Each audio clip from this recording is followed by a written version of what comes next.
विपक्ष मुख्य चुनाव आयुक्त के खिलाफ महाभियोग प्रस्ताव लाने की तैयारी कर रहा है, जिसके बाद कई सवाल भी खड़े हो रहे हैं। वहीं इन सभी सवालों के जवाब को लेकर संविधान विशेषज्ञ पीडीटी आचार्य से खास बातचीत की भारत एक्सप्रेस के संवाददाता गोपाल कृष्ण ने। चुनाव आयोग और विपक्षी पार्टियों में चल रहा विवाद थमने का नाम नहीं ले रहा। चुनाव आयोग द्वारा एक दिन पहले प्रेस कॉन्फ्रेंस किए जाने के बाद राहुल गांधी ने एक बार फिर पलटवार किया है और उन्होंने कहा है कि हम आने वाले समय में चुनाव आयोग के खिलाफ महाभियोग प्रस्ताव लाएंगे। अब सवाल यह है कि क्या हमारा संविधान इसकी अनुमति देता है? क्या चुनाव आयोग के खिलाफ महाभियोग लाया जा सकता है? इन सभी सवालों का जवाब हम जानने की कोशिश करेंगे पीडीटी आचार्य जो संविधान विशेषज्ञ हैं इनसे। सर, क्या चुनाव आयोग के खिलाफ महाभियोग लाया जा सकता है? बिल्कुल लाया जा सकता है। उसका जो प्रावधान हमारे संविधान में है और उसके मुताबिक जो जज के खिलाफ जो महाभियोग लाया जाता है वही प्रक्रिया है और वही आधार पर महाभियोग का मोशन लाया जा सकता है। तो एक जज के खिलाफ जो महाभियोग लाया जाता है वो दो कारणों से, दो ग्राउंड से उसके। एक वो प्रूव्ड मिसबिहेवियर मतलब मिसबिहेवियर जो है वो प्रूव होना चाहिए, और दूसरा है इनकैपेसिटी मतलब शारीरिक रूप से काम करने लायक नहीं रहे हैं। ये दो चीजें हैं। अब प्रूव्ड मिसबिहेवियर क्या, उसमें कोई खुलासा नहीं है, लेकिन सुप्रीम कोर्ट ने वो उसको क्लैरिफाई किया है।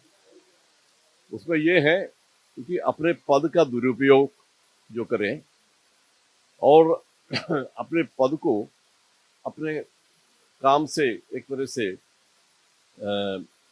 डिफेम कर रहे हैं। ये तो तीन चीजें हैं।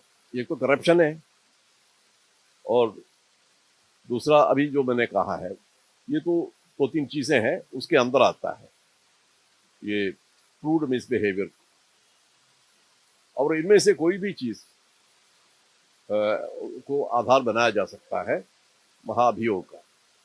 और जैसे जजेस के मामले में होता है, तो अभी हाल ही में हुआ है, तो मेंबरों को साइन करके देना पड़ता है एक नोटिस। या तो लोकसभा में दे सकते हैं या राज्यसभा में दे सकते हैं। लोकसभा में अगर देंगे तो 100 मेंबरों का सिग्नेचर चाहिए, और राज्यसभा में है तो 50 लोगों का सिग्नेचर चाहिए। लेकिन उसमें एक दिक्कत ये है कि जो प्रिसाइडिंग ऑफिसर है, स्पीकर हो या चेयरमैन हो, इनको एक अधिकार मिला हुआ है कि पहले उसको देखें और उसको एडमिट करें। एडमिट करना या नहीं करना ये उनके अधिकार क्षेत्र में आता है।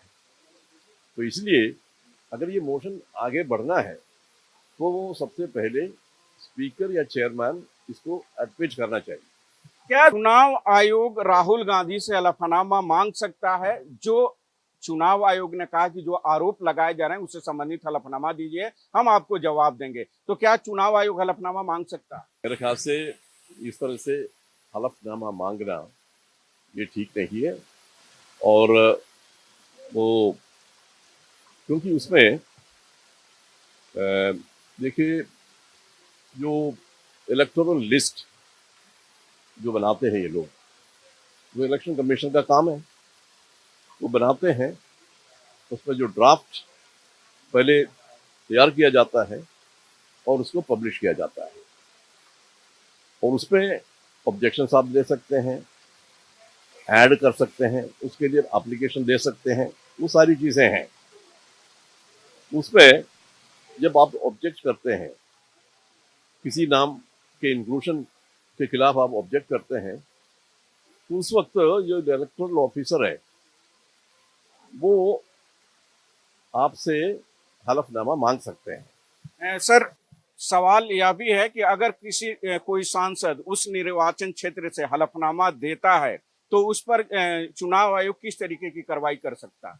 देखिए, जैसे मैंने कहा, ड्राफ्ट जो इलेक्टोरल लिस्ट है उस स्टेज पर होता है ये हलफनामा मांगना वगैरह वगैरह, वो मैंडेटरी नहीं है, लेकिन वो इलेक्टोरल ऑफिसर पर निर्भर होता है। अगर वो चाहते हैं कि ये तो अब सीरियस एलिगेशन इन्होंने लगाया है ये वोटर लिस्ट में किसी के इंक्लूजन के खिलाफ या एक्सक्लूजन के खिलाफ, उस वक्त वो मांग सकते हैं, ऐसा मैंडेटरी नहीं है ये बात है। लेकिन वो जो ड्राफ्ट तैयार होता है उस स्टेज पर होता है। उसके बाद क्योंकि अभी तो वो जमाना तो गुजर गया, अभी तो इलेक्शन हो गया, उसके बाद 15 महीने बीत गए। उसके बाद अगर राहुल गांधी ने कुछ आरोप लगाया है, कुछ डिस्क्लोजर किया है, तो वो तो कानून के अंदर इसका कोई प्रावधान नहीं होता। इसलिए कानूनी तौर पर इलेक्शन कमीशन कोई हलफनामा नहीं मांग सकता। सर, अभी जिस तरीके का विवाद चल रहा है इलेक्शन कमीशन और विपक्षी पार्टियों का, इसको देखकर क्या आपको नहीं लगता है कि आयोग जो है एक तरफा चीजों को देख रहा है?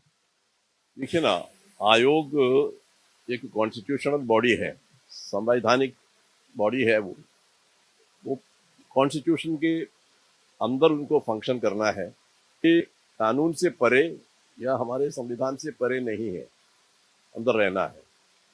तो इसमें अब संविधान के 324 धारा है, उस धारा के अंदर इलेक्शन कमीशन को काफी पावर्स मिले हुए हैं, वो इस्तेमाल कर सकते हैं इलेक्शन के लिए। मतलब इलेक्शन को फ्री एंड फेयर तरीके से चलाने के लिए ये जरूरी है, पावर्स जरूरी है। जो कानून में जो व्यवस्था की गई है उसके अलावा भी वो पावर यूज कर सकते हैं। लेकिन 324 के अंदर जो पावर मिला हुआ है, आप किस तरह से इन पावरों का उपयोग करते हैं उसके बारे में उनकी रिस्पॉन्सिबिलिटी है। ऐसा नहीं है कि जैसे भस्मासुर को वर दिया था और वो कुछ भी कर सकते हैं, ऐसा तो नहीं है। तो इलेक्शन कमीशन भस्मासुर नहीं है, तो कॉन्स्टिट्यूशन के अंदर इनको फंक्शन करना होता है। और 324 एक तरह से इलेक्शन कमीशन के ऊपर एक ऑब्लिगेशन भी रखते हैं कि आप अगर मान लो वोटर्स लिस्ट बनाया तो फेयर तरीके से बनाना चाहिए आपको। अगर कोई आपसे कहते हैं कि देखो इसमें प्रॉब्लम है, तो आपको आपका दायित्व है कि उसको देखें। इलेक्शन कमीशन का दायित्व, उसका जो रिस्पॉन्सिबिलिटी है वो तो जनता की तरफ है ना, रूलिंग पार्टी की तरफ नहीं है, जनता।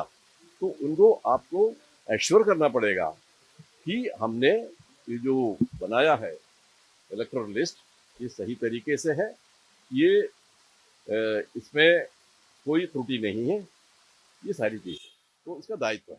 तो इन्होंने कई बड़ी बातें की है। सबसे बड़ी बात की इलेक्शन कमीशन भस्मासुर नहीं है, कानून के दायरे में, संविधान के दायरे में रह करके उससे करना पड़ेगा हर चीज, और करना चाहिए। और दूसरी इन्होंने बड़ी बातें कही है कि इलेक्शन कमीशन के खिलाफ भी महाभियोग प्रस्ताव लाया जा सकता है, जिस तरीके से जजेज और बाकी के खिलाफ लाया जाता है।